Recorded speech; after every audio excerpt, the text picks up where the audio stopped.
My name is Charlie Barrage, and I'm an account manager at ProSource. So this is Bear's blueprint. They wanted to pick a blue that kind of evokes like the old plans that you had.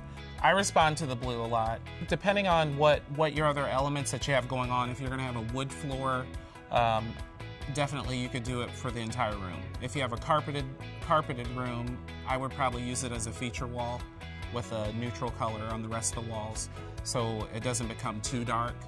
Since we're focusing on the paint, I wanted to make sure that the materials were more neutral so that the paint could show out. But I did want to make sure that it didn't get too masculine, so I wanted to make sure that it also played the feminine lines.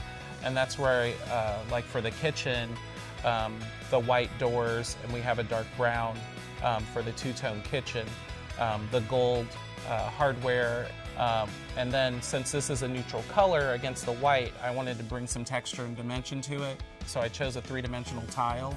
So you can still keep a solid wash of color, but then it makes your eye look at it differently from all different angles.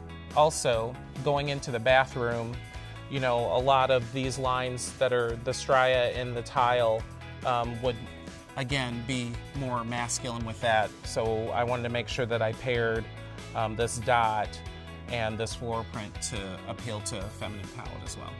I do a lot with tile design.